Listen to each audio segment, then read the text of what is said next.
win for a team that has kind of been scuffling, trying to find their identity as well, their biggest comeback win of the season. Night of the awards ceremony, when Caitlin Clark stood before the packed arena, her hands trembling slightly as they clutched the Rookie of the Year trophy, became far more than just a celebration of basketball excellence. It evolved into a cultural moment of truth and resilience, one that revealed not merely the statistics of a remarkable debut season, but the psychological and emotional journey that had carried her to that podium.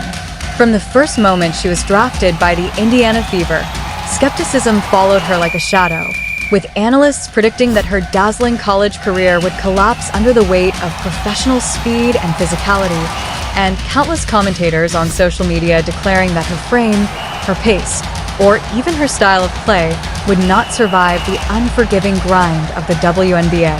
Yet rather than allowing those predictions to cripple her confidence, Caitlin had gathered them carefully, word by word, almost ritualistically writing them down and keeping them close, not to nurse resentment, but to transform them into fuel. That handwritten list in her pocket on that October evening in 2024 had grown worn and creased over the months, handled so often during lonely training sessions or quiet moments before games, and it carried the names, the phrases, the doubts of people who had dismissed her as overhyped or unprepared, and it became her silent companion as she sharpened her craft, pushed her conditioning, and tested her own limits.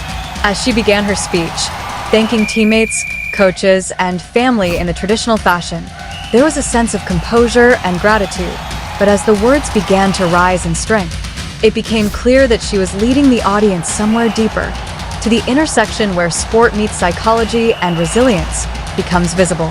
When she paused, looked out across a room filled with legends of the game, and declared, "When I was drafted, many said I wouldn't last, that I was too small, too slow, that my game couldn't translate."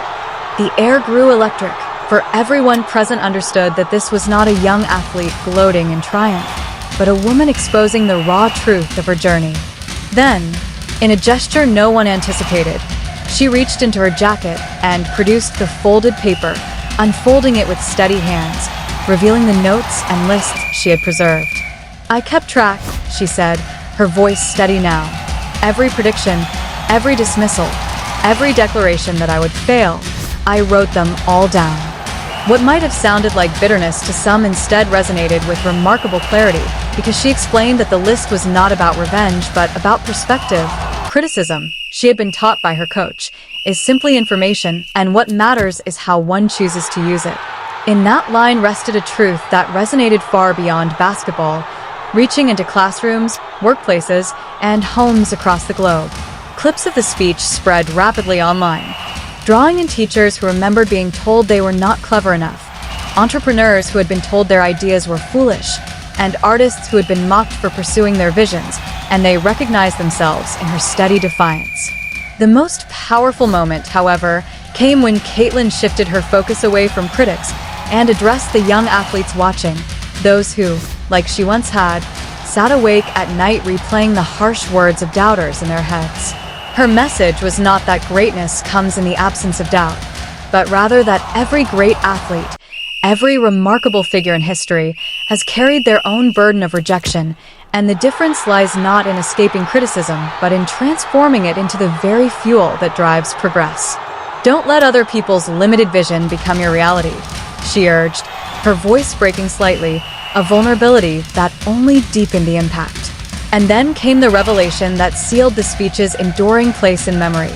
The list, she said, would not be discarded, not burned, not thrown away in a symbolic gesture of closure, but kept because it reminded her daily that opinions, no matter how loudly spoken, remain only opinions, and they do not dictate reality. Reality is shaped by work, by dedication, by belief sustained when others falter. The standing ovation that rose in response lasted several minutes, a mixture of admiration, relief, and collective recognition that something universally true had just been articulated in its purest form. In the days that followed, her inbox and social feeds filled with thousands of responses, stories of personal battles against doubt, of resilience forged under ridicule, of achievements carved out of rejection. Perhaps the most moving was a video sent by young girls in her hometown in Iowa, who stood together reciting her words, each holding their own handwritten lists of doubters, vowing to keep them as symbols of what they would one day overcome. "We're keeping our lists too," one girl said, her face alight with determination. "And someday we'll prove them wrong, just like you did." That moment transformed Caitlin's speech from a personal declaration into a cultural symbol, a reminder that success is not defined by silence from critics, but by the courage to stand in spite of them. Psychologists even noted in the weeks following that her framing of criticism as information offered a model of resilience valuable far beyond sport, a way for anyone to reframe adversity as opportunity. Years later, athletes, students, and dreamers alike would revisit Caitlin Clark's Rookie of the Year speech as a touchstone, drawing strength from its message that the sweetest victories are those that come not from a life free of doubt, but from a life lived in courageous defiance of it. That crumpled piece of paper still remains with her, not as a record of pain, but as a testament to transformation, a physical embodiment of the principle that perseverance outlasts rejection, and that belief, when maintained against all odds, has the power to redefine not only a career, but the very meaning of success. And so, those three simple words, "I proved them wrong," endure as one of sport's most beautiful and universally human truths, that greatness is not the absence of struggle, but the triumph that rises precisely because of it. Athletes in other sports reference the meeting as a reminder of why they play. The Fever organization itself embraced Bailey as an honorary part of the team, sending her regular updates and even video messages from players throughout the season. Months later, Bailey would record her own message, holding a basketball close to her chest, reminding others, no matter what you're going through, there's always something to hold on to. And Caitlin, carrying Bailey's courage in her heart, began using her growing visibility to highlight children's hospitals, rare disease research, and the everyday heroes who battle silently. In interviews, she admitted that meeting Bailey had redefined what the word strength meant to her, that no clutch shot in a packed arena could match the resilience of a girl who faced daily uncertainty with laughter and hope. This truth became a refrain she carried with her, reminding young fans that sport is a metaphor for life, but life itself holds victories far greater than championships.